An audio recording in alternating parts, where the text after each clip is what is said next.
gusto mong makita ang ganda ng Busan, sikat na pasyalan ng mga turista dito ang Hyundai Blue Line Park kung saan sasakay ka sa Sky Capsule. Hello mga ka-wonder! Andito po kami ngayon sa Busan, sa South Korea. Sasakay kami ngayon sa Sky Capsule train para maikot natin yung karagatan dito sa Busan. Pero si Empoy, iwanan natin sa dagat. Wait lang, nag-entrance ako, mama. So, papunta na kami. Diyan ka na muna. Wait, ma'am!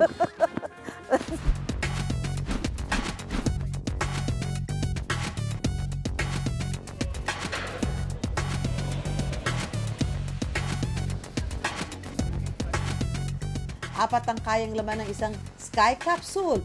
Mabagal ang takbo nito kaya perfect ito sa mga mahilig mag-picture. Wait lang.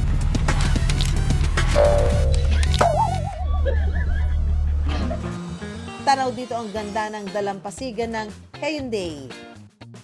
Nagtataas ang pine tree at ang sasakyan din natin mamaya, ang tinatawag nilang beach train. Oh. The beauty of Busan, Yeah. except the beast. The beast and the beauty. Oh. Ay, ang dami nilang pine tree, para nasa Camp Janay. Spell pine tree. Hindi ikaw, tinatanong mo, malamang hindi mo You don't alam. know? Malamang hindi Capital F-H-I-N-E. Fine tree. Halos 30 minuto ang biyahe ng Sky Capsule. Ang one-way na biyahe para sa 4 na tao ay nagkakahalaga ng 44,000 South Korean won o katumbas ng humigit kumulang 1,800 pesos.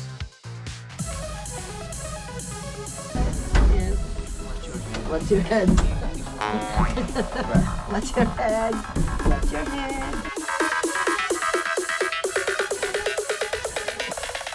Para makabalik sa pinanggalingan nating Hyundai Blue Line Park, isang tren ang dapat sakyan, ang tinatawag nilang beach train.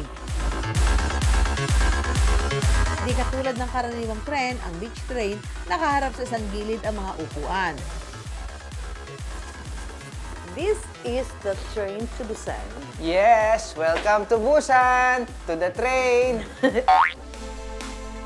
Mukhang mga bago ang atraksyon man ng Sky Capsule at beach train. Alam niyo ba mga ka-wonder na galing ito sa dating abandonadong railway? Pinaganda at pinakainabangan nila ito para sa turismo ng Busan.